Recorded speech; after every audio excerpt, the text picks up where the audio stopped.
Apollonius, who resolved to crush the rebels before they could sow any more chaos.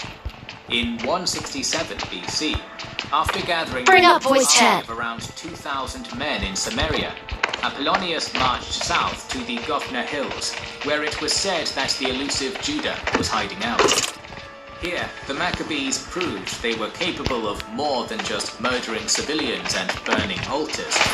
Knowing they were outnumbered and out-equipped, Judah deliberately lured the enemy army deep into his native territory, where the hilly terrain made it impossible for the Seleucids to form up into their Macedonian phalanx. With only 600 men, the Maccabees surrounded and ambushed the Seleucid forces just outside the town of Wadi Haramir, routing them off the field. Marked a Apollonius location. was killed in the fighting, and Judah claimed the fallen commander's sword, wielding it as a symbol that his rebellion had been blessed by God. The Maccabees followed up their victory with another in 166 BC, ambushing an army of 4,000 Seleucids led by Seron at the Bet-Horon mountain pass.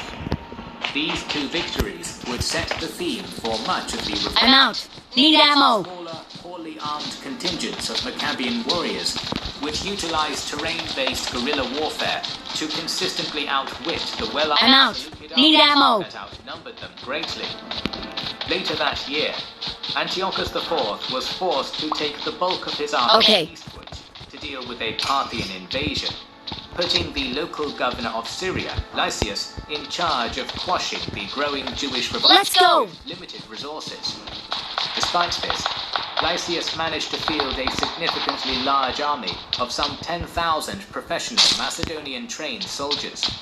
He put two experienced commanders, Watch out! Gorgias and Nicator, in charge of this force and sent it into Judea. The Hellenes set up an I'm out. Need ammo. town of Emmaus, while Maccabeus responded by leading around 3,000 Jewish warriors to the adjacent praise to God to deliver. In the days that followed, some of the local anti-Maccabean Jews informed the Seleucid commanders where Judah had set up his base. Seizing the opportunity to catch his enemy flat-footed, Gorgias rallied some 5,000 infantry and 1,000 cavalry and marched from Mizpah. However, his heavily armored Argyraspides were slowly Marked a location. and their presence was soon picked up on by Maccabean scouts. Someone has been here. Gorgias' force head-on, Judah decided, rather ingeniously, to abandon his camp, taking advantage of his army's speed and maneuverability to skirt around the oppositional force and strike instead at their now more sparsely populated camp at Emmaus. Taken completely by surprise, the reserve forces in Emmaus were Help! either slaughtered or routed, and their supplies looted or burned. Help! After failing to find any rebels in Mizpah or the surrounding hinterlands, Help! Gorgias returned to his camp, only to find it Help! aflame. Seeing this, the morale of his army was crushed, and they fled for the coast. Reeling from yet another decisive defeat, the high priest Menelaus in Jerusalem, with the support of Lysias, attempted to bring Judah and his cohort to the bargaining table, offering to repeal some of the more egregious anti-Judaism laws of Antiochus.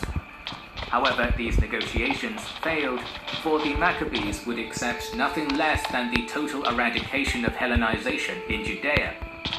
By 164 BC, Governor Lysias had taken it upon himself to assemble and lead an army of some 20,000 men in Antioch, leading them south through Idumea and the valleys east of Gaza to a town called Beth-Zur, where he encamped his army in the local fortified citadel, hoping to strike at the Maccabees' southern flank. By this point, Judah Maccabeus had some 10,000 men under his command, his numbers having swelled as the reputation of his victories grew. Nevertheless, he was still outnumbered and outgunned by Lysias' army, so he stuck to tried and true I'm out. tested methods Need to ammo. best his foe. Historical sources are vague on how the Battle of Beth-Zur played out, but it seems evident that the Maccabees spent the next few months harassing the Help! Seleucids through hit and I'm out. tactics, Need ammo. striking at foraging parties, patrols, and any platoon of Syrian Greeks unfortunate enough to be caught outside the town's citadel. This was never enough to earn a decisive victory, but it was enough to keep Lysias and his army consistently on the back foot. The status quo changed in late autumn, when in the Far East, the Seleucid Epiphanes contracted disease while campaigning against the Parthians and died. The monarch's death meant that his son, the 10-year-old Antiochus V, was now Basileus of the Seleucid Empire, and there would be no small amount of courtiers willing to influence the young boy for personal gain.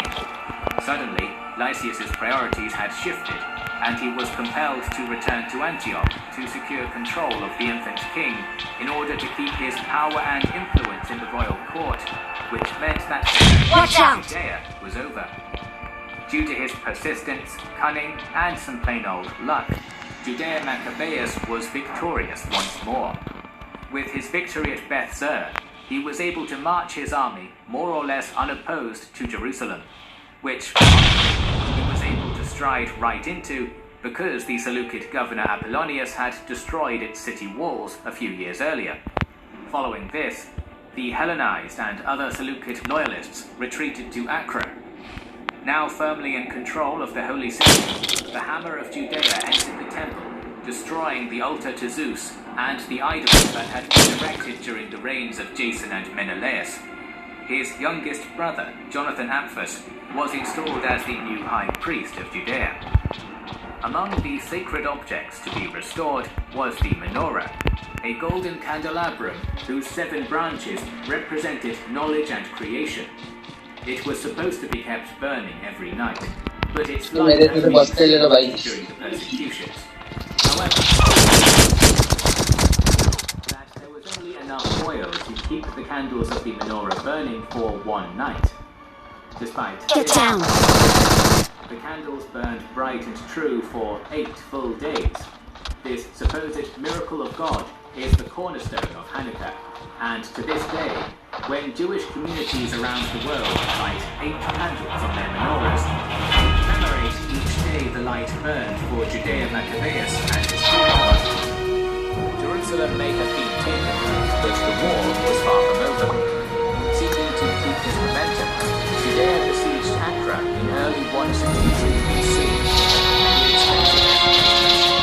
He expected rivals in Antioch would not bother sending a force to relieve the siege. He was wrong, and in a surprise to everyone, Lysias left Antioch with an army of some 50,000 infantry, 500 cavalry, and at least 30 war elephants.